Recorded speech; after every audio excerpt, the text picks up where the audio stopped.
I was a little worried that it was just going to be my mother and I in this meeting. And then I got really worried because she texted me last night and said she wasn't making it either.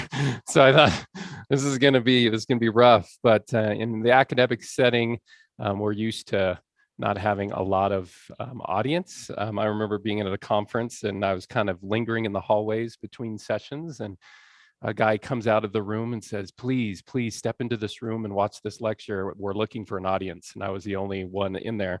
So academics are really good at speaking to nearly empty rooms, but I'm glad we have kind of a packed house, in my opinion, here. And so basically, I teach Spanish here at Yavapai College. I'm the only full-time language instructor we have at Yavapai College. And I'm going to talk to you about kind of some tips and tricks for learning languages and to dispel a few myths about learning language. There's a lot of myths out there, and I think that they are a hindrance to your learning. And so I'm going to dispel some of those myths and then give you some tips on how you can learn a second or foreign language really well. That's my goal. Okay, so I'm going to go through quite a bit of these myths. If you have a question, I'm going to ask that you just actually hold it if you can. If it's just driving you crazy, you can go ahead and ask it during the lecture. But I have quite a few things I really want to share with you. And if you have a question at the end, just go ahead, and there should be time for Q&A at the very end, and I'll elaborate. So myth one is I'm not good at learning languages. Only certain types of people can become bilingual, right? You feel like, oh, I'm not good at this. I want to submit to you that humans are amazing at learning languages, absolutely amazing. And that our ability to communicate through verbal language, really any language, is absolutely a staggering and astounding achievement. So if we think about animals, right? What do they communicate in their language? They communicate, I'm hurt. They communicate, I want to mate. They communicate, I'm hungry, I'm frightened, or they communicate, I want to intimidate you. Very, very simple concepts, right? Here's what we communicate. I'm convinced your mother is attempting to gaslight us, and she's doing it by psychologically manipulating our children through pure, unadulterated video game console bribery. And what's the end result? They're embracing her, and she's alienating us. Think how complex that statement is. The husband says, I support everything you said 100%, like a wise husband would say. Your analysis is brilliant. I couldn't agree more, and now I'm ambivalent about my relationship with my mother. Right? Think about the complex nuance that we have just expressed. The animal kingdom cannot even approximate that kind of nuance that we've expressed just in these few sentences, right? So it's absolutely staggering and amazing what we can do. Yet it's way more staggering than I think we realize on a day-to-day basis. So I know Spanish best. I'm going to get into some areas that I'm not an expert in. I'm definitely not a phoneticist, but some people that are. I've had some classes in phonetics, but so here's just one word in Spanish, right? So what does your brain go through when you formulate this word? So basically there's one aspect, the semantic aspect. Should I use the verb pasar? Okay, that's pretty easy. There's only 35,000 words to choose from in the Spanish language that native speakers typically use. So choosing one is probably a good idea. And then the second thing is grammatically. How do I use this? What questions and answers do I make grammatically speaking? And then phonetically. So let's look at just the grammar and the phonetics. Here are all the decisions that we make with one word in Spanish in a split second, automatically. We make all of these decisions, right? This first part of this like 3-section word, pasa, we have to decide, is it an affirmative or a negative command, right? So we make that decision quickly. We have to decide if it's a formal or an informal command. We have to decide what person are we going to conjugate it in. We have 15 or so, 17 decisions to make in 1 second.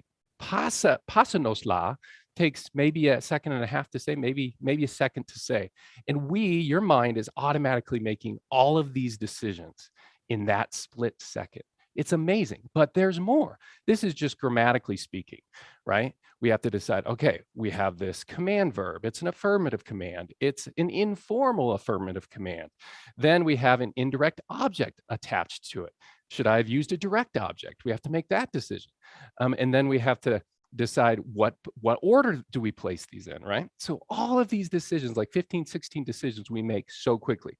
Now, we also, at the same exact time when we're saying this word, this is just for speaking, writing would be different, but when we're speaking, we automatically make all these phonetical decisions as well, right? To say the PA, puh, you have to decide, okay, that's a non-voiced bilabial consonant, puh, right? And then you make all of these same decisions. It could be a voiced bilabial consonant, buh, right? And we make all of these decisions. Then we make all those same decisions for the vowel A. Okay, it's a wide open vowel. Air should flow directly over your tongue, past the teeth, right? And your lips should be wide when you make that. So you do the same thing for sa, the same thing for nos, that's a nasal, the same thing for la. So you make all of these decisions, over 30 decisions in less than a second, right? It's absolutely astounding and staggering that we're able to do this. And all the movements of the tongue, all of the decisions you make grammatically and phonetically, my contention is that human language is the most amazing achievement of humanity. And just with the minor choice of which word should I use, which conjugation should I make, the 30 choices there, the 15 or so choices about how to form these different sounds, absolutely astounding. So the amazing part about it is your brain is hardwired to do it. Humans seem specifically and specifically akin or attuned or almost born to communicate, to make these decisions in a split second, right? And you know how you know that? Because you know when someone does it wrong, right? Who knows somebody that can't say their alls? Besides kids, right? And kids, you notice it immediately. Later on, you notice it. At first, you just thought they were from the UK. Then you realize they just couldn't say their R's, right? You know, your brain knows all these rules so implicitly that it's immediate when somebody does it wrong, okay? So one of the hardest things that the English speaker does is says the R. We have a retroflexive R. That's why so many kids can't say their R's, right? We have this really weird, if you look at the profile of your mouth, this is your tongue. And this is what I kind of tried to get on it. It's a retroflex R that faces back with a lot of our words. There's a lot of allophones there, but the R is super hard for most of the world to say, right? So when you're trying to learn English, the English R is so hard that that's where a lot of people focus. So I lived in South America for 2 years. I was a missionary there, and kids would come up to us on the street that were learning English. They knew I spoke English. So they would say, teach us some English. I said, okay, well, we might as well just get the hardest lesson out of the way. Say this one, squirrel murderer, right? If you can say squirrel murderer, pretty much anything else in the English language is no problem whatsoever, right?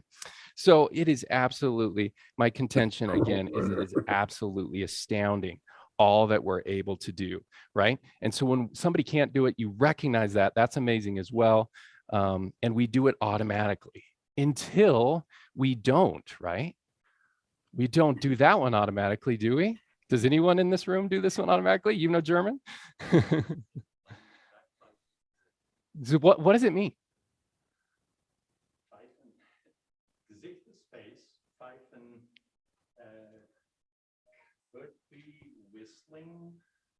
Okay, so Google Translate, I don't speak German, might have led me astray, but this is what they told me it means. Punching bag face. Someone that you see him and you just want to clock him. You see someone that you want to just slap every time you see him. That's the Germans are really good at that. They invented a word for this, right? There's a word for that we can just invent and then it will work. right? So we are so good at it, we do it automatically until we don't. And we don't when we're learning another language, right?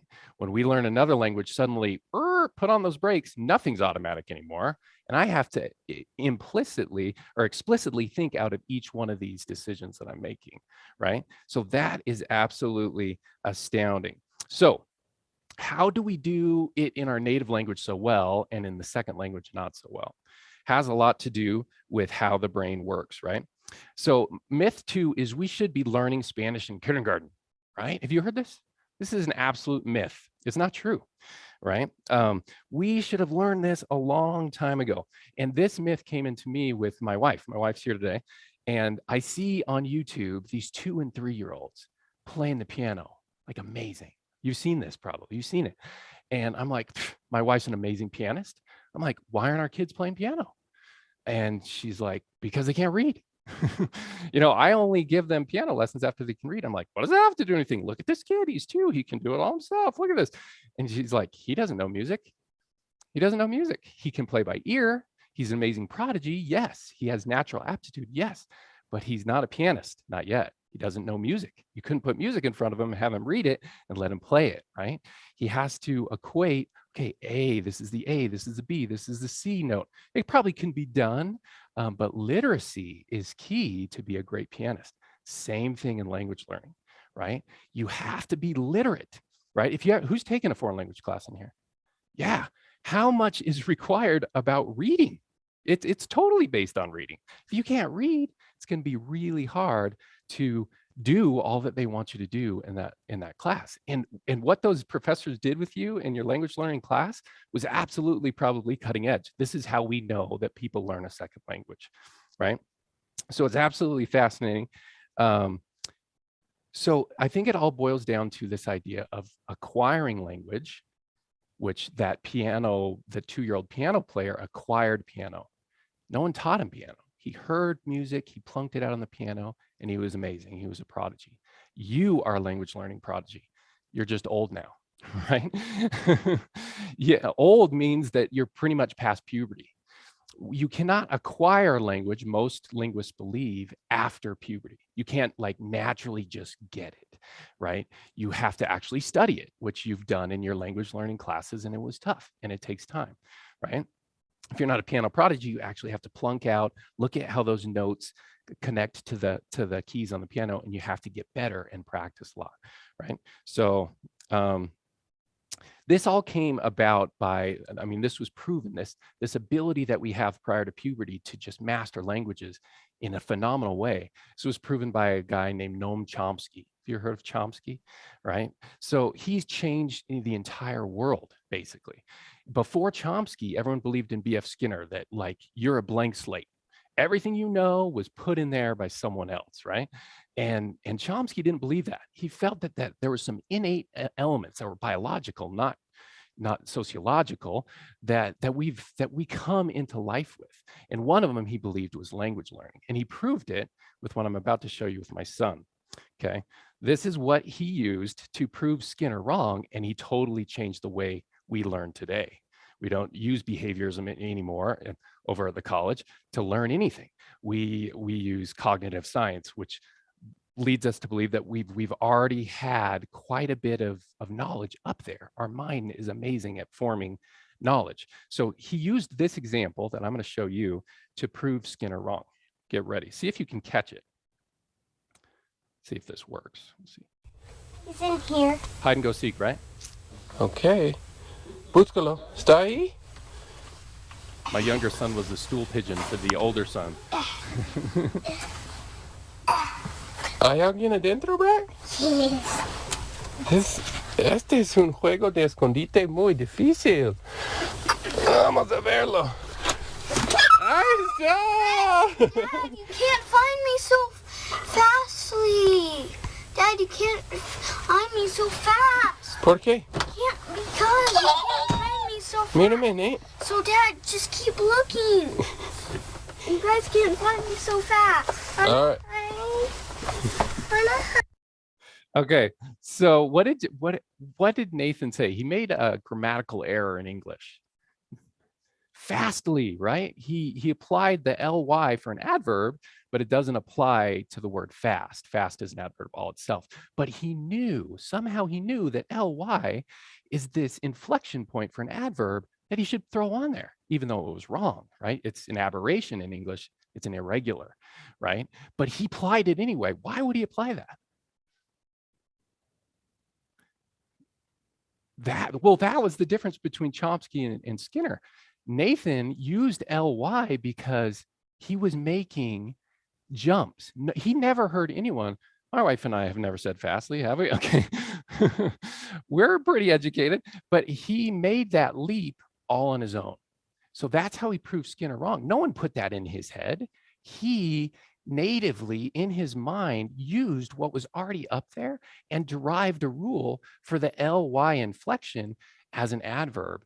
And it was never put in there by anyone in his social realm.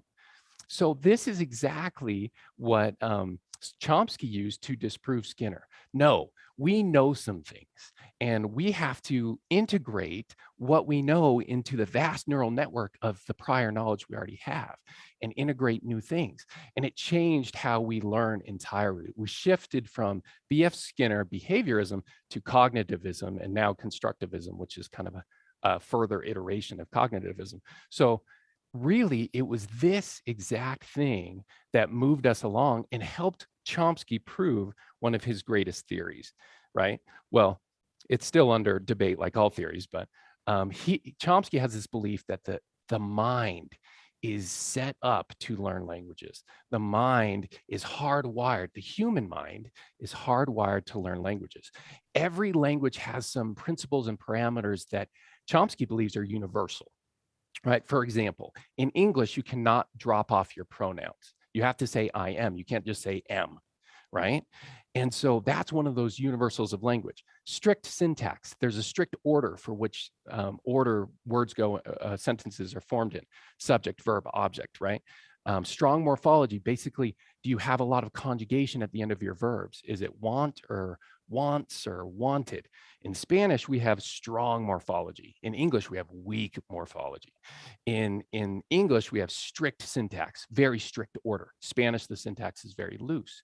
So there's these universals about language that Chomsky believed were innate to the language, and our minds are set up from birth, from a little baby, to hear these things and start making choices in your mind automatically. So that's what his idea about universal grammar was.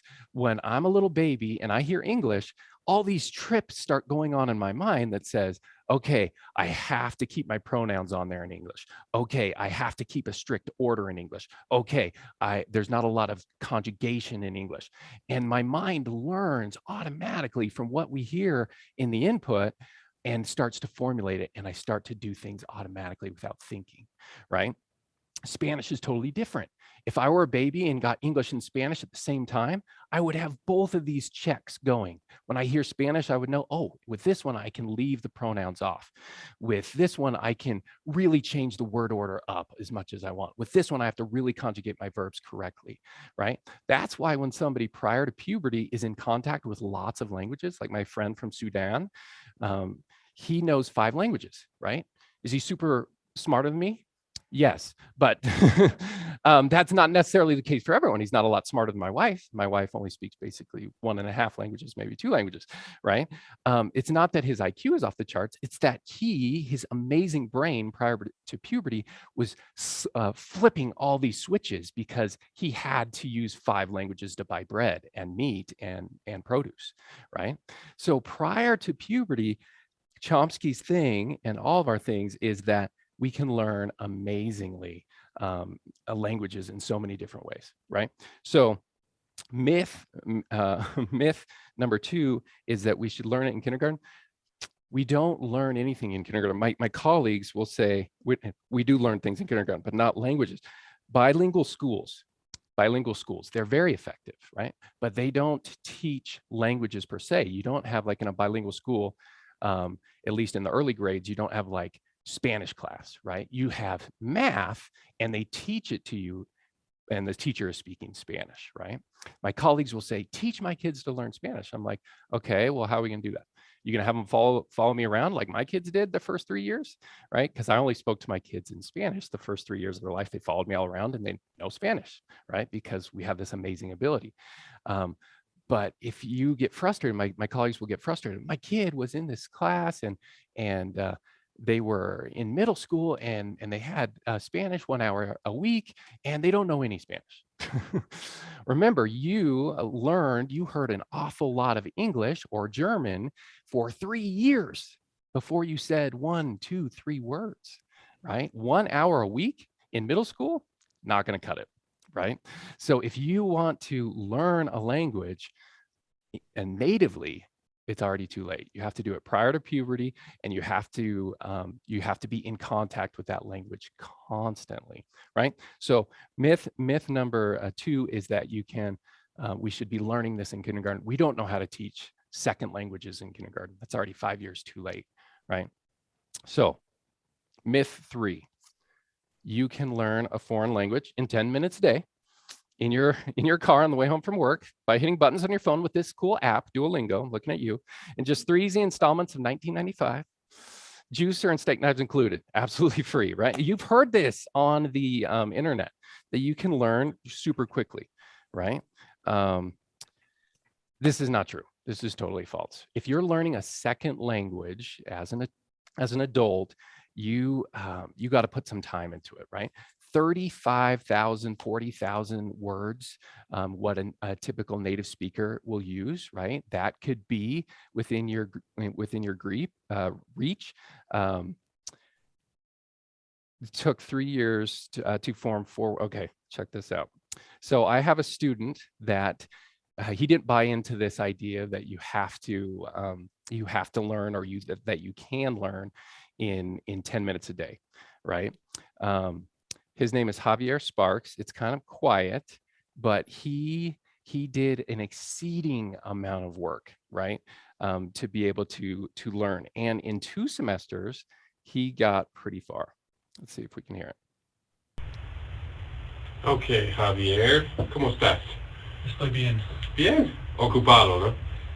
Un poquito ocupado. Trabajo y muchas cosas. Trabajo voluntario. Sí, en el hospital. Sí. Muy bien, muy bien. Quiero saber, ¿cuántos semestres has estudiado español aquí? He estudiado español para 2 semestres completos. Estoy en mi tercer semestre ahora. Y casi terminas. Casi. Okay, so I asked him, how do you learn a foreign language?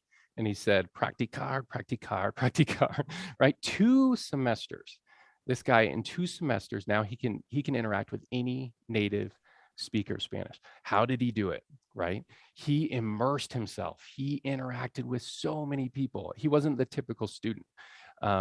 He made that effort in every single thing that he did to be interacting with the culture, with anyone that was willing to speak with him in Spanish. Such an amazing student.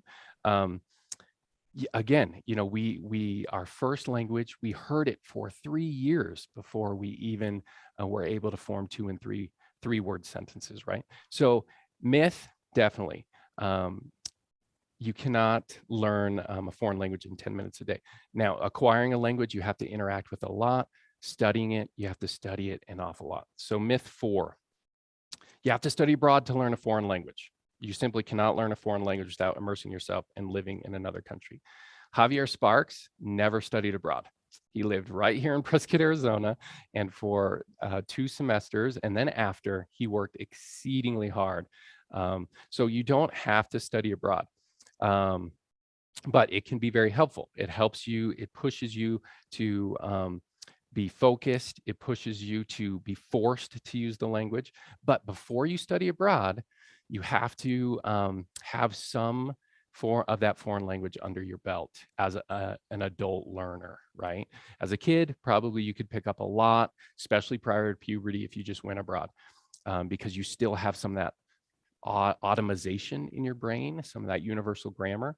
But later after, it's so important to get the undergirding of the language before you study abroad. Why?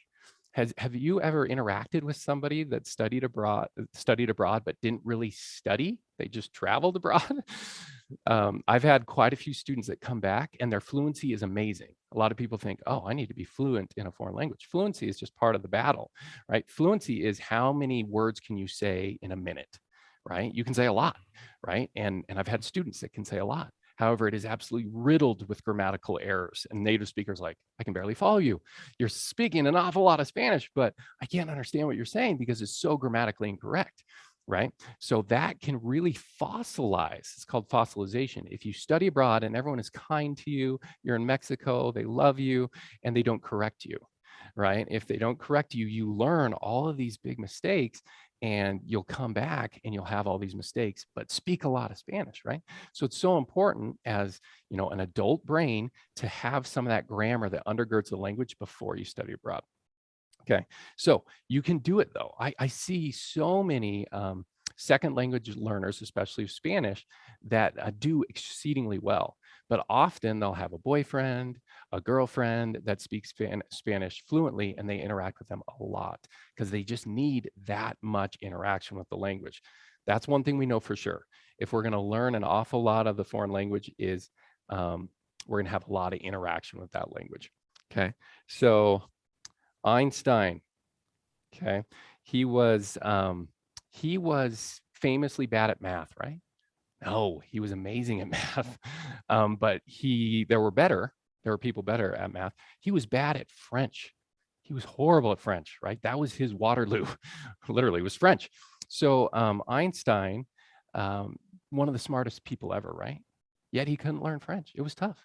Learning a foreign language is tough, and it's not correlated with general intelligence. I have my brother back here. He's super smart. He's a mathematician and a smart guy, engineer, but he won't necessarily learn a language better than me, right? There isn't a correlation towards general intelligence. What there is a correlation for, like we said earlier, is time. How much time do you spend learning the foreign language? Time and effort, right? Doesn't necessarily, if you're not a super smart person, you can still learn a foreign language. All right, so I love this quote, and it's so key for learning a foreign language. Leonardo da Vinci, oh God, thou dost sell us all good things at the price of labor, right? Learning a foreign language is such a good thing, but it comes to us at the price of labor. It's hard work. If you want to do well, it's not going to be 10 minutes a day. It's not going to be touching a whole bunch of phone buttons on your cell phone through Duolingo. It's going to be a lot of output, a lot of input, a lot of interacting, and you can do it. Okay, so myth 5. You know that's why they say that blank is the hardest language to learn. Yeah, I hear this all the time. You know, that's why they say that French is the hardest language to learn. Or have you heard this before? Spanish is the hardest language to learn. English is the hardest language to learn. And it seems like everyone I talk to has a different take on which one is the hardest language to learn. So which one is the hardest language to learn? English. No. The hardest language to learn is the one that is the most different from your native language, right? So if you are a Portuguese speaker, which one do you think is going to be easiest to learn? Probably Spanish, right? And there is a certain point where you can't distinguish the two, and then it gets really hard. Like me and Italian, I know Spanish so well that Italian's hard for me to learn because I always end up speaking Italian instead of speaking Spanish, right? But typically, though, if it's pretty similar to your native language, it's going to be a little bit easier for you to learn in the foreign language, right? Mandarin, especially for writing. Right? Writing and reading Mandarin, you're probably going to be better if you're a Japanese, a user of Japanese at learning Mandarin, right? But it all depends on the modality as well. So it's really hard for the native English speaker to learn to write in Japanese. It's really hard to learn to write in Mandarin, Cantonese. It's a very different system, right? But people do it. But that's a hard language for an English speaker. But Spanish is a very hard language for an English speaker, and we'll show you in different ways. Speaking primarily and listening comprehension. Very hard for an English speaker to learn Spanish for a different reason. We'll see that in a second. Okay, so let me make sure I didn't pass anything there. Okay, so myth 6 is, I want to make sure, okay. Myth 6 is Spanish is too confusing. They say everything. Now, these are Spanish specific myths. I don't teach anything else, so I have to stick with Spanish. Why can't it be more like English where the rules make sense? Right. Okay, so who's wrong? What side of the road should we drive on? Are the Brits wrong or are we wrong? The Aussies wrong or are we wrong? What's the right way to drive on the road? Depends where you are, right? Yeah, definitely don't want to drive on the right side of the road in the UK, right? So which way is right? People say, my students are constantly saying, Spanish is all backwards. Like Spanish speakers think that English is all backwards. It's all in the eyes of the beholder, right? So I think that, yeah, Spanish has its issues for sure. Albeit I think they are much fewer than English. I love this, right? Who's going to cast the first stone? The English speaker or the Spanish speaker? English has its own issues, and I don't think English speakers can throw any stones. They are sinners as well. Look at some of English's issues, okay? It was drunk or drank by Scott. Who knows that one, right? So think about English. Who and whom? Who knows how to use those correctly? Put your hands down, English teachers, English department, be careful. Who and whom, right? We're all English speakers. Shouldn't we know that? Shouldn't we take pride in our English language and know when to use who, the object of the subject of the sentence, and whom, a direct object of the sentence? Most of us don't know, right? Our English teachers do at Yavapai College. So we have lots of things that we don't know or that don't make a lot of sense. Okay.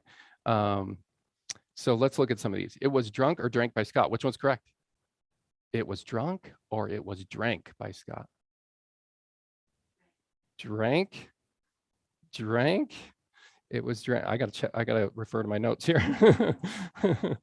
It was, okay, this is passive voice, so it's drunk. It was drunk by Scott. Okay. Which one's right here? He swam, swam, or swimmed the channel? Swam. Look at us. We don't even know, guys. We don't know. All of us integrated adult personalities. We're so smart. We don't know our own English. She has dived or dove in this pool. I dived or dove today. Which one should we use? Dived? Dove. Who votes dive? Dived. Who votes doved? Dove. Who votes doved? Which I nearly said. They're both correct. We can use either one. In English, we're okay with either one, right? So lots of issues, okay? English has tons of issues. Look at this word. Exact same sound or exact same spelling, different context, different sound, right? Different meaning, slightly different meaning maybe. For use on scrapes and cuts, right? And use twice daily. So we use the S and then the voiced S, the Z, with the second one. Use twice daily versus use, for use on scrapes and cuts. Think about the English speaker. I mean, the non-native English speaker, somebody trying to learn English. Whew, this is rough. What about this one? Now let's get into just semantics, just lexicon alone, right? Fair and fair, right? Same exact sound, two different spellings, 23 at least different definitions, right? Look at this. Native English speaker or a non-native English speaker trying to learn English. What a drag. You got to learn all of this. Spanish is nowhere near this bad. Spanish is so much better. Spanish, and a Spanish speaker would never mess up who and whom either. It's like unheard of to make a mistake on that. So lots of different spellings, lots of different meanings, all sorts of problems in English. I love Spanish. Spanish, there are no spelling bees in Spanish. Who had anxiety for their spelling bee in third grade? Oh my gosh, that was like the worst day of my life. There are no spelling bees in Spanish. You go to Mexico, no spelling bee. It's all phonetic, totally phonetic. You spell it exactly how it sounds, right? English spelling, what a mess, right? English, a lexicon, what a mess. Look at all these different vocabulary words, all these definitions for the same word. So even more, right?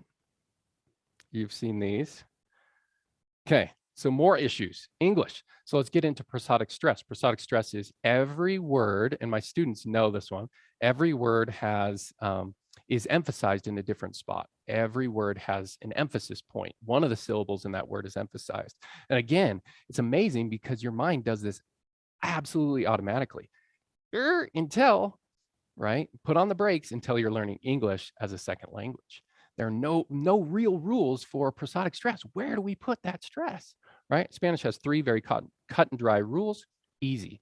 The learner of English has to know 35,000 pronunciations, right? They have to memorize those. You guys did it automatically, but somebody else has to memorize. So do we say applicable or do we say applicable? Right? They have to memorize that. What do people say around me? What do you say? Do you say applicable or applicable? Applicable, right? Or applicable. Does anybody say applicable? Yeah, some people do. Okay, the hoity-toity academics back there, we say applicable back here in our ivory tower, right? Applicable or applicable. They mean the same thing, do they not? They do. What about research and research? Is that one's right? One of them's correct. Research and research. Which one is correct? You don't trust me at all anymore. It's just like my kids. Research or research? Aha, they're both equal, right? Do they mean anything different? Yes. What do they mean? What's the difference in meaning? Research. Oh, there we go. Parts of speech. Yes, and it can be that way. It can be that way. Let's go to another one. Comparable, comparable. Comparable is right. Comparable is not. Is that hard and fast? You might be right. I don't know. Anybody say comparable? Yeah, we're getting between prescriptive and descriptive grammar. Descriptive grammar is we just tell everybody to say what everybody else says in the room. And prescriptive grammar is like, no, this is like they do it in Spain and France. No, there's a specific way that we French say this. And the French Canadians do not count as French, right? So they have this specific like rule. Comparable, comparable, are there difference in meaning?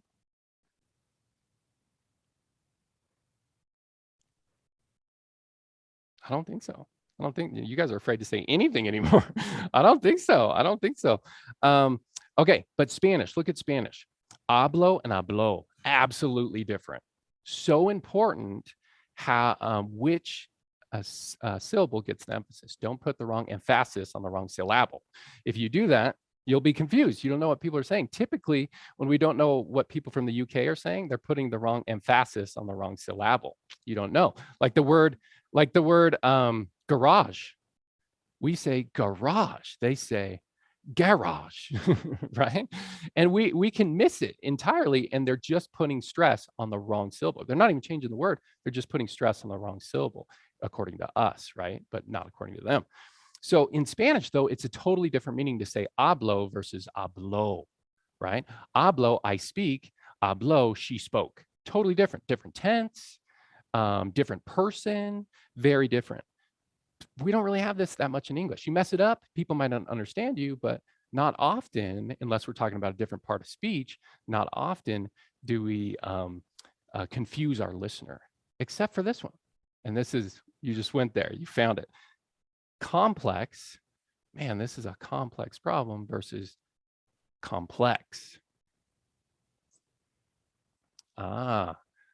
Complex, complex. Is there a difference in meaning? Sometimes in English, we have differences in meaning based on how we say where we put the stress on the word.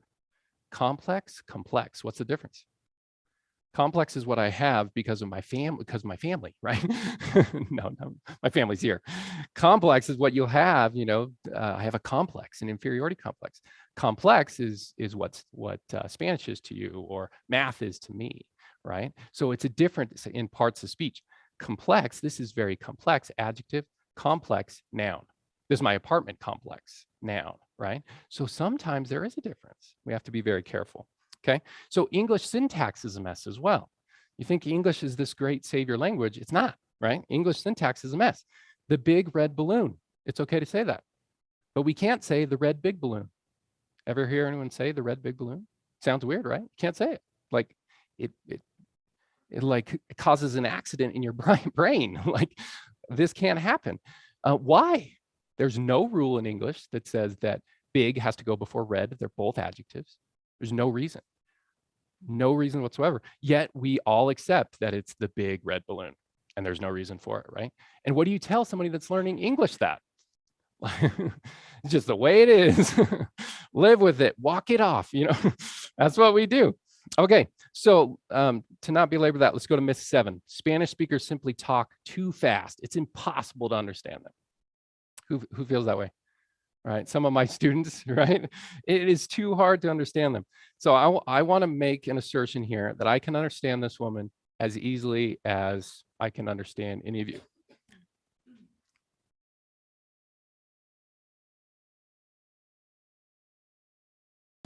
How's the weather in Texas? Did you get it? Did you get something out of it? How is the sky? Partially cloudy. Yeah. So why do I get it and you don't? I'm definitely not smarter than you. I think we've already been in this for 30 minutes. You already realize that. It's because of time. I've tuned my ear to be able to primarily to parse, right? So my assertion here for you guys is that it's not that you don't know enough Spanish, why you're not understanding your Spanish speaking friends when they're talking around you. I think more than anything, it's that you don't know some of the vocab. You probably know enough grammar. You know the undergird of the language. You've studied a little bit. You really want this. You want to learn it. And you know the grammar. You know enough. There's probably other reasons why you're not picking it up. And I'll share with you a couple right here. So this woman reportedly speaks English. See if you can pick it up, right? You all speak English. Let's see how much we understand.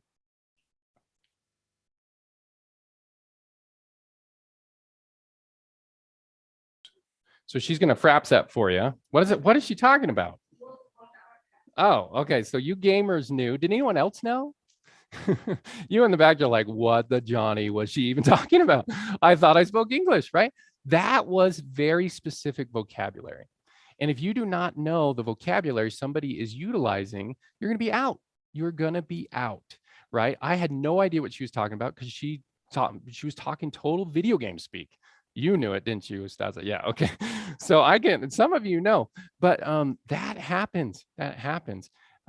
They did a fascinating study where they just told all of the Spanish learners that were going to take this listening comprehension test. They said they are going to, you're going to listen to audio only, no video, and it's going to be about soccer, right? And so they hear all this audio about soccer, and then they take the test. The other group comes in and they just hear the audio. They don't tell them a thing. Who did better? The ones who knew it was about soccer. They destroyed them, and they were the same students. Same amount of skill, right? They just knew, okay, I know some words about soccer. So if you knew that this was about video games before we put it on there, you video game novices, you might have got a little bit more out of it, right? So a lot of times we don't understand native speakers of Spanish just because we don't know the vocabulary that they're using, right? Because we didn't understand this person. We know English pretty well, and we didn't understand this was in English. Okay, so here's another one. I think a lot of times we don't get it because of accent, right? There's a vast difference between accent of the Spanish-speaking world. A Mexican's accent is totally different than an Argentine's accent, than a Colombian's accent, than an Español's accent, right? So here, let's look at that. This will be, okay.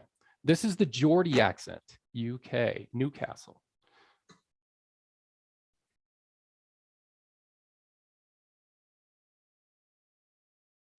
Okay. So what did we get out of that? Did we get anything out of that? Some of you know the Geordie accent? Yeah.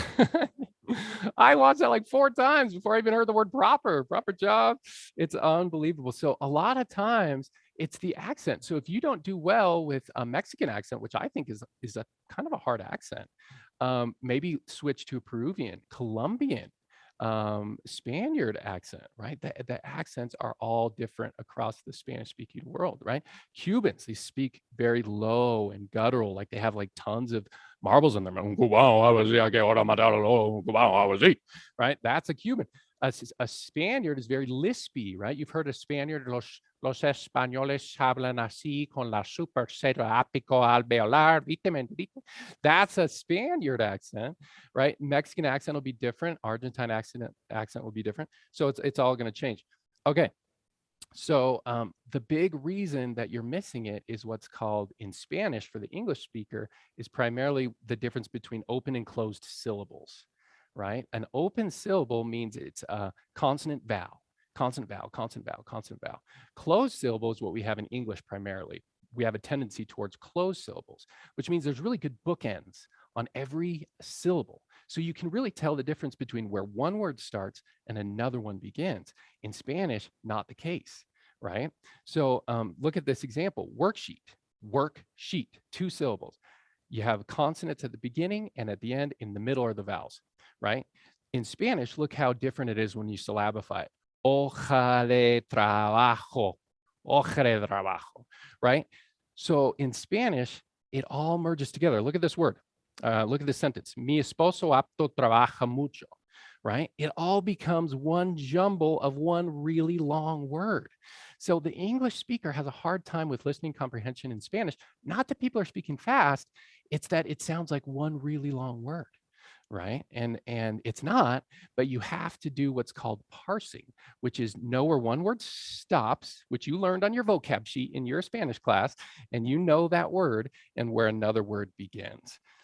And that is time, right? That is, you hear an awful lot of Spanish, you hear how that S kind of gets sucked in and not said, and how that T isn't said, and you kind of make your connection with that. Right, so an English speaker probably with listening comprehension, given the right scenario, they could probably do better with Korean, where it has more closed syllables for listening comprehension than Spanish, right? Okay, myth 8, and this is our last myth. What type of Spanish do you teach here? Spain Spanish or Mexican Spanish? Who's heard that before? Everyone says that. Is this Spain Spanish or is this Mexican Spanish? Well, what type of English do you speak? Is my question. Michigander? That's the worst kind. My favorite is Minnesota. Oh, it's Minnesota, don't you know? It's on the dad. We're gonna watch the Packers later, don't you know? You know, I love the Minnesota accent. I wish everyone could speak with that. So Michigander, Minnesota, is it Boston? Right? The accent is absolutely huge, and that is really gonna vary. So in Spanish, same thing. We don't teach different Spanishes, but there's very different accents, right? I gave you some of the Argentine accent. They use an SH where the L's and Y's are. So they'll say, "Show me some Curtis." It's very sing-songy and Italian-y, right? So the accent is going to vary a lot across the Spanish-speaking world. So is the lexicon, right? So if you're talking about avocado in Mexico, it's going to be aguacate. If you're talking about avocado in South America, it's going to be palta, right? Don't we have difference in lexicon in English even? What do they say in Minnesota when you want to go down and get a soda pop, right? You want a soda pop? Isn't that what they say? And then what do we say? Soda, Coke. Yeah, Coke applies. Coke, somebody said in my class the other day that Coke is the most universally recognized word across the entire world. Yeah. So what about back east? Milkshake. How do they say it? Yeah. Well, what's another word for milkshake back there? My friend was from New England and he called it a frap. Yeah. Yeah. So, I mean, even we in English have a lot of what's called lexical variation. Here it said one way, and somewhere else it said another way. So it's not that we teach different Spanishes, but you know, in Spain they're going to call it one thing, a piña, and over here they're going to call it an ananá. So it's not that we teach different ones. The grammar is surprisingly the same. When I say grammar, I mean basically morphology and syntax, right? So look in English. Does anyone in the English speaking world say, I are working? Besides my cousins in Oklahoma? I are working? No, we don't mess that up. That's universal. It's going to sound different in the UK because of the accent. They're going to say flat instead of apartment, but no one says I are working. Everyone says I am working, right? So that person connection, they want versus they want. They're not going to make that person error, right? We all say they want, okay? Syntax is universally the same all over the English-speaking world. Same thing as Spanish. So the grammar in Spanish all over the world is almost exactly the same. Same with English, right? Does anyone say up with which I will not put? Only Yoda, right? And English speakers that don't want to dangle their their prepositions up with which I will not put. I won't put up with it, right? That's what we all say. So those are the myths that hopefully we've been able to dispel. So how can you learn a language like a boss? Okay, I think the key is to start now. The question that I love to ask is when is the best time to plant a tree? When should you plant a tree? 10 years ago, in Spanish speaking terms, prior to puberty for sure. But yeah, 10, 15, 20 years ago is the best time to plant a tree. Second best time? Today. Start now. If you start now and you do a little bit daily, yes, 10 minutes a day can get you somewhere, but it has to be strung together for years, not in 2 weeks, right? So a little bit every day, start now, okay? So tip 1 is definitely that. You have to do a little bit all the time. Learning a foreign language has a lot of science to it. There's a lot of rules that govern the language, the undergird of the language, the grammar structure. There's a lot of rules for that. And there's also a lot of irregulars. There are so many expressions that you kind of have to learn. So there's this science to it. I say study Spanish by study and also by faith, right? You got to have some faith there as well. You got to kind of get out there in the wild, tune your ear to what people are saying, go back, look at your books, compare, contrast, look at the notes, get out there again, see what other people are saying, and constantly add to your lexicon of knowledge and to your grammar, how the grammar is used in the wild, right? You need a little bit of both. So some languages have more, as you guys are adult learners, you don't just soak it all in like the 2-year-old. You have questions, and good questions that deserve answers. And some of the answers are, that's just the way it is, suck it up. But some of the answers have like a connection to rules. So as you have those questions, your adult brain is constantly going to ask, okay, so how does this work? And ask those questions. You have to explicitly learn a lot of those grammar elements, but then you have to get out and practice and do those things. So you're going to have a lot of why questions, and that's okay. You need to satisfy those questions and explicitly learn some things, but then you need to get out and practice an awful lot too. Okay, so tip number 2, short bursts. Okay, Stephen Krashen has this theory, world famous linguist, that everything that you interact with in the foreign language should be a little bit at your level, but a little bit higher. And Bill Van Patten has another theory that it should all be understandable. And I have found that if you can't understand it or just about understand it, what happens? People think I'm going to go to Mexico and come back fluent. And they don't do any study prior to, they don't do any study in Mexico, doing that, find out in the wild, come back and compare the science to the art and back and forth. They don't do any of that. They just do the art, like, give me Spanish, Mexico, and it doesn't happen. It doesn't happen for them because they have to make those connections. They do these, you get there and you become overwhelmed. The brain is incredibly efficient. The brain says, I don't need this. I speak English, right? I have spoken English for 25 years, for 45 years. And so the brain hears the Spanish and is like, get that out. Get that out. We don't want that. And so you have to train your brain to think again. And that's why it's so good for language learners that are Alzheimer's, dementia, because it gets your brain thinking in totally new ways. People that are bilingual are proven to be better problem solvers because they think in more ways. Remember all those switches? They have switches that are flexible, and they have more switches than somebody that only speaks one language. So they have more at their disposal to even articulate a problem. What is this problem? They have 2 languages to talk about it. And my friend from Sudan has 5 languages, right? So the point is, if you don't take the language in short chunks, usually about 10 minutes, it will become background language, it will become background noise, and you won't get anything out of it. It's just going to be noise in the background, like your children. You just put it out, you pretend it's not there. Usually nothing bad happens, right? So short bursts, the best thing you can do for listening comprehension is to get a DVD that you know well. right? For my brother, it's Saw 3. For me, it's Toy Story 3, right? You get that DVD, you know what they're going to say next in English, and then you hear it in Spanish. And so you're anticipating. Language learning is all about anticipation. So get that movie on Netflix, put it all in Spanish, no subtitles, and just listen for what's coming next.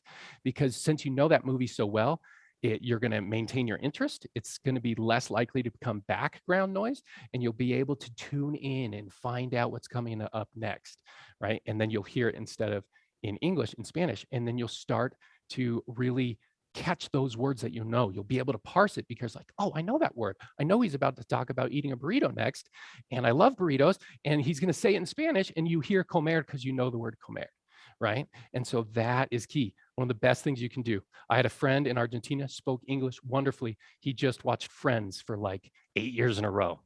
And he took notes and he did all the other things, but that's all he did. He didn't have a teacher. He just had the internet and friends, right? And it was amazing what he could do.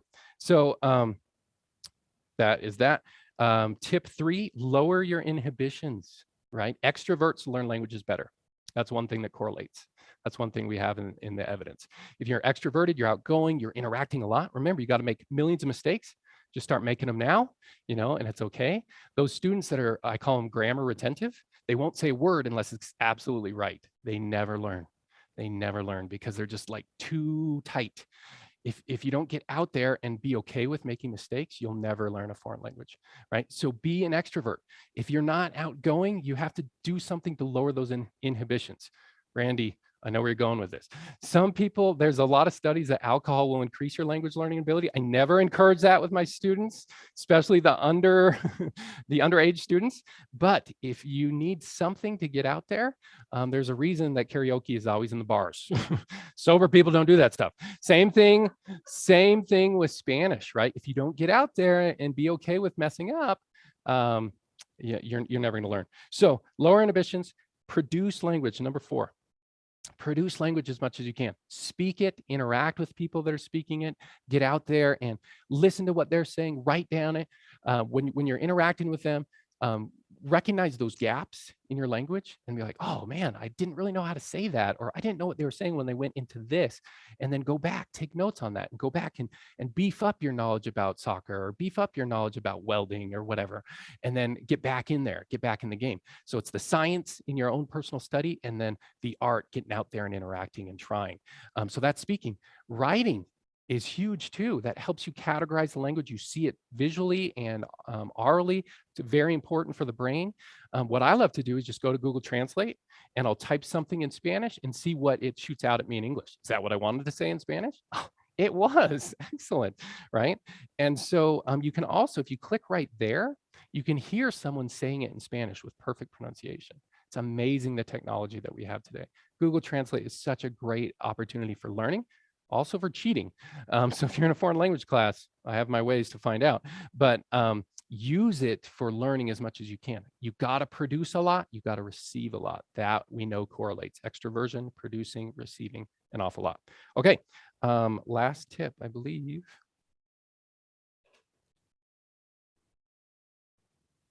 Yes, you got to work at it, as you know.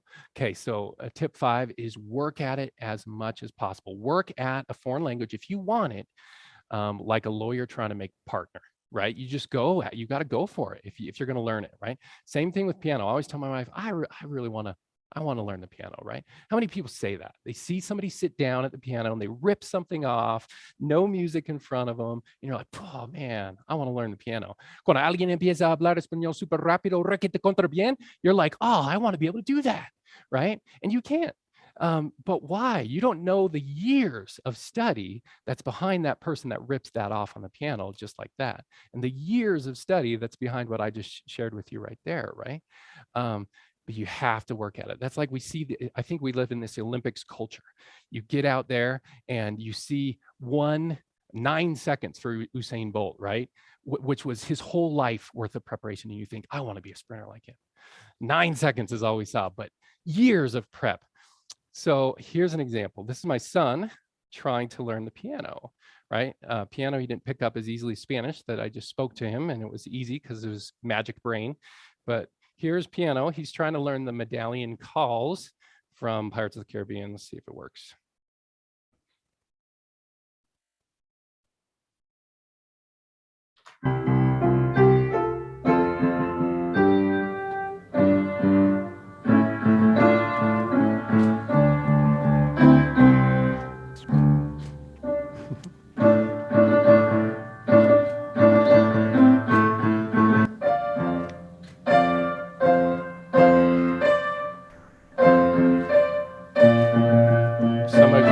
flashbacks to your piano days. Here he goes. There we go.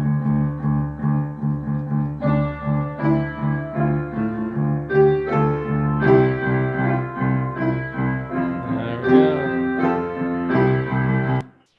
You can do it. You can do it. So piano, learning the piano is tough. It is a pain.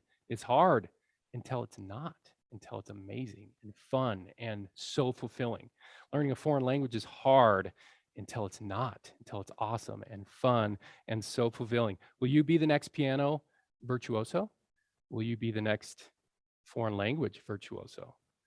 I don't know. But one thing is for sure, it is certain that you will purchase that ability at the price of very hard work.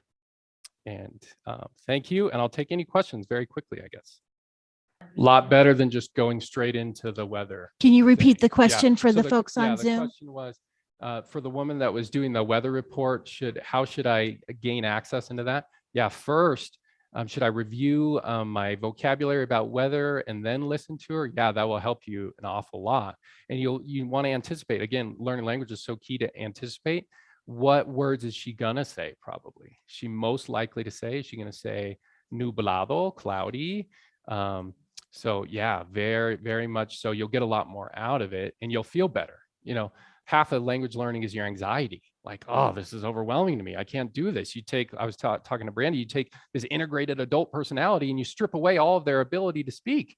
I tell my friends I teach adult kindergarten. We're learning numbers, days of the week, colors, and that's disconcerting. So you feel overwhelmed, but you have to have those little wins that keep you going, or your anxiety will just overwhelm you. You have to be okay with making those mistakes. Yeah. There's a program called the Amazing Slow Downer. I don't know if anybody's heard of it, but it was originally designed for musicians when they hear a riff, somebody going really fast on a guitar, and they want to be able to isolate the notes. They run it through this program and it will slow it down without changing the pitch or the frequency. And I've used it with books on CD, and it will take a really fast speaker and slow it down a little bit with no distortion. Yeah. So you can just Google Amazing Slow Down. Oh, that's a good tip. That would be great for that weather woman. That's a good tip. Yeah, that helps you parse. Yeah, so you can't do that. You can't slow you down in real life, but it helps you parse it on a video or something. Amigo. I have a question. Myth number 3 that had to do with, picking up a program where you learn how to speak in 10 minutes and those kind of things. What is your opinion about that program where it says, learn Spanish while you sleep? I have not delved into any of that. I would like to think that it works. I'm guessing that it does not. But okay. Typically when you dream in another language, that's really the first step. You're really starting to think. We know that in our sleep, a lot of our memory is consolidated. And so I don't know. I haven't researched that at all, okay. But all right. Well, maybe that's why I'm taking Spanish 1 for the 4th time. It's gonna stick. See, he's on day 1 of the medallion calls. He's gonna get to day 20. Any other questions? Yeah, my other question is, I was told, because I had difficulty with verbs. Yeah. Real difficult, so hard for me. And I just kept translating it into English. I was told, don't do that, that just slows you down. But I just couldn't help it. Yeah. I felt I had to understand what the hell I was doing.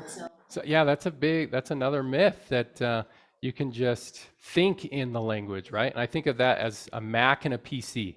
The goal is that when you sit down at a Mac, that you act like a Mac person, right? If you try and act like a PC person on the Mac, you're not going to get stuff done. They both can do exactly the same stuff. Maybe the Mac can do a few more things, but I don't know. It's up to you. But if you think through Mac when you're on a PC, things will not go well. Right? You're constantly comparing and contrasting in your mind, which uses up all of your cognitive resources. The goal is to think in images and express those in the language that you want to use. So when I sit down, if I'm really good at Mac and PC, I'm bilingual PC, I sit down at a Mac and I'm in a whole different mode. I'm in Mac mode. And I'm like, I do things like a Mac does it. And it's intuitive in this way. But then when I sit in a PC, I flip a switch and I say, okay, I need to do things on a PC. Now, so that takes a lot of progress, right? You're not going to do it in your first Spanish class. That takes, years of study before you can start. I'm going to just express all that I know in Spanish. I see this with my students. They try to write everything in English and then translate it to Spanish, and it does not work. I say, just try and only write it in Spanish. And then their skill is suddenly brought from the 35,000 words they know to the 300 words that they know. And then they're like, okay, I have to say things like, I'm a first grader. Yeah, you're like a 3-year-old. And so you have to say things within that realm. But if you can build on that, and it's easiest in writing, sometimes it's hard in speaking, but if you build on that realm and say, I'm only going to put on the page Spanish, right? And so you're just going to write it out in Spanish, and it simplifies everything down to Spanish, and you're thinking in Spanish. And it really eliminates most of what you can say and all the nuance and all the special things. But that takes skill to be able to, you can't sit down at a PC the first time and you've only used Mac your whole life and be able to do it correctly, right? So you have to carry that years of skill and comparing and contrasting back and forth. It is hard. And the verbs are what people get hung up on. But what I tell people is, if you're just getting out there to try and speak initially, and you know you're doing it wrong, it's scary if you think you're doing it right, but you know you're doing it wrong, just only speak in verbs. For example, you'll say, yo hablar español. Yo estudiar aquí en Yavapai College. Yo necesitar más amigos. Tu querer ser amigo conmigo. So I didn't conjugate any verbs, but I said a lot of stuff, and they're going to understand everything you say. That's where you start, and then you say, okay, next time I'm going to conjugate 2 of those 4 verbs. Yeah, and it's a process. It's a process. You're on the right track. You're on the right track. Question. Yo intento decir algo en español. ¿Me puedes corregir mis errores? Sí. Ok. Cuando yo hablo español con otras personas en la comunidad, ellos están muy felices y me agradecen. Ok. Me agradecen. Me encanta mucho aprendo español. Yes. Errors. Muy bueno, muy bien hecho. Muchas gracias. And I think you bring up a good point, right? And when you're out in the community, you want to practice. However, there are Spanish speakers out in the community that take umbrage to you thinking they don't speak English. Have you noticed this? You try to speak Spanish with someone, and they're like, I speak English. They know they live in America. Primarily, we speak English here, so they want to interact. They know that your native language is English, primarily, usually. Didn't know yours was German. You're an excellent English speaker. So they're going to go to English, and you're like, I wanted to practice my Spanish. So here's how you solve that problem, because I have that problem. I do it almost all the time. What do you do? What do you do? We have a lot of people in our community, Spanish-speaking workers in yards and things like that, or people who are building houses. And if they speak to me in English, I speak back to them in Spanish, and they're like, "Oh, habla español," and I'm like, "Sí, un poco." So, yes, that's the key. Go in it with like 5 times your needed humility. So right? habla lentamente, por favor. There you go. So you learn those things that show I am a student, right? So I'll say something like to any of the Spanish speakers, even though I speak pretty well, I mean I teach it, I'll say, yo soy estudiante de español. ¿Usted habla español? And if you use the formal, even better. ¿Usted habla español? Oh, I do. ¿Puedo practicar? Can I practice with you? And then it totally changes. They're like, oh yeah, I'll practice with you. I'll help you. Then that changes the power distance from I'm descending on you, that I don't think you speak English, to you're helping me out. You're helping me to learn Spanish, right? And then everything changes 100%. And they want to interact with you in Spanish. And that's the key. I think we're out of time. It's okay. Okay. Are there any more questions? Oh, we have another question. Come on up. Yeah, I took Japanese when I was younger, and I was pretty good at it, and then I stopped using it. So as far as I knew, I forgot it all. And now when I'm trying to learn Spanish, Every Comes time, out. yes, the Japanese is coming back, and I thought I forgot it all, and I'm getting them confused. Isn't that amazing? And is there any way to stop that? You have to really catch yourself a lot. When I try, I cannot learn, like I told you, I cannot learn Italian because all my Spanish comes out. But I can learn French because it's that much different. So sometimes it's just a difference, but that's true at the beginning levels. And when you get deeper, it will pretty much go away. But I was talking to a friend that lived 2 years in Sweden. He has Spanish-speaking employees. When he's out there with them, he's not even thinking about it. He's hearing their Spanish mode. He knows he doesn't understand. The brain says they're speaking something that isn't English. So the brain goes like, you know something else that isn't English. And he's like speaking to him in Swedish. And they're like, what the heck are you talking about, right? And the brain is so efficient that way. It says, this is a communication system that you don't know. But you have a communication system in there that you can pull out that's different than English that you know isn't working. And so it pulls it out and it says, give this a shot, right? And so that will happen to you. And that's why it's so amazing. I think I was talking to someone before the event.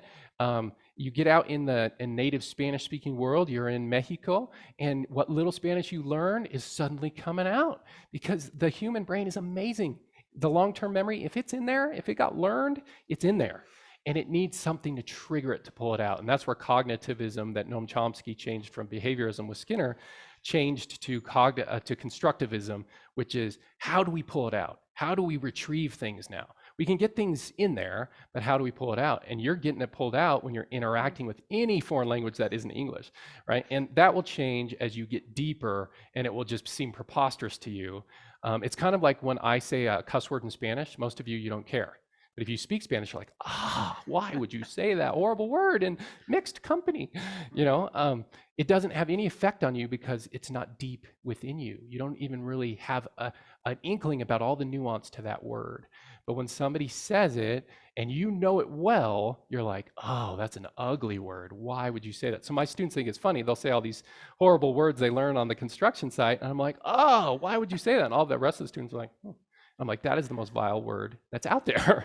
and they don't care because they don't have that deep connection. So as you deepen your connection with that language, your target language, it's going to seem preposterous that you try to bring Japanese in. There's such a disconnect between those two, you know.